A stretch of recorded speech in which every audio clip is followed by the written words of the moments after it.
వీధి కుక్కల కేసులో మరోసారి కీలక ఆదేశాలు ఇచ్చింది సర్వోన్నత న్యాయస్థానం. స్కూల్స్, హాస్పిటల్స్ వంటి బహిరంగ ప్రదేశాల నుంచి వీధి కుక్కలను షెల్టర్లకు తరలించాలి అని స్పష్టం చేసింది. ఇక గతంలోనూ కోర్టు ఇదే తరహా ఆదేశాలు ఇవ్వగా జంతు ప్రేమికుల నుంచి తీవ్ర స్థాయిలో ఆందోళన వ్యక్తమైంది. కుక్క కాట్లు ఆందోళనకర స్థాయిలో పెరుగుతున్న నేపథ్యంలో సుప్రీంకోర్టు కీలక నిర్ణయం తీసుకుంది. విద్యా సంస్థలు, ఆస్పత్రులు, బస్, రైల్వే స్టేషన్లు, క్రీడా సముదాయాలు సహా బహిరంగ ప్రదేశాల నుంచి వీధి కుక్కలను, ఇతర జంతువులను షెల్టర్లకు తరలించాలని స్పష్టం చేసింది. ప్రజా భద్రత, ఆరోగ్యం దృష్ట్యా ఈ ఆదేశాలు జారీ చేయడం సముచితమని కోర్టు భావిస్తోందని justice Vikram Nath, justice Sandeep Mehta, justice N V అంజరియాతో కూడిన ధర్మాసనం పేర్కొంది. స్కూల్స్, హాస్పిటల్స్ వంటి సంస్థాగత ప్రాంగణాల్లోకి వీధి కుక్కలు, జంతువులు ప్రవేశించకుండా కంచెలు, సరిహద్దు గోడలు, గేట్లు ఏర్పాటు చేయాలని స్పష్టం చేసింది. ఇందుకోసం 8 వారాల గడువిచ్చింది.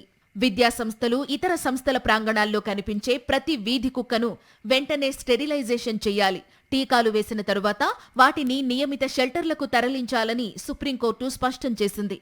ఇదంతా ఆ ప్రాంత మున్సిపల్ సంస్థల అధికారుల బాధ్యతని పేర్కొంది. ఎట్టి పరిస్థితుల్లోనూ వీధి కుక్కలను పట్టుకున్న ప్రదేశంలోనే తిరిగి వదిలిపెట్టకూడదని సర్వోన్నత న్యాయస్థానం స్పష్టం చేసింది. జాతీయ రహదారులపై తిరుగుతున్న ఆలనా పాలనా లేని పశువులను షెల్టర్లకు తరలించాలని సూచించింది. ఈ మేరకు అన్ని రాష్ట్రాలు, కేంద్రపాలిత ప్రాంతాలు, జాతీయ రహదారుల శాఖ, స్థానిక సంస్థలు, హైవే గస్తీ బృందాలకు ఆదేశాలు ఇచ్చింది.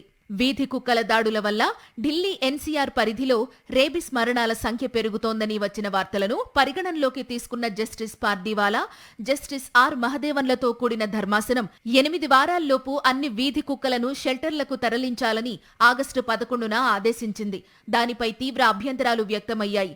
ఆ నేపథ్యంలో justice Vikram Nath, justice Sandeep Mehta, justice N V అంజరియాతో కూడిన త్రిసభ్య ధర్మాసనం దానిని విచారించింది. ఆ సందర్భంగా రేబిస్ లక్షణాలు లేని, విపరీత ప్రవర్తన కలిగిన కుక్కలు మినహా ఇప్పటి వరకు షెల్టర్లకు తరలించిన వాటిని విడుదల చేయాలని ఆదేశాలిచ్చింది.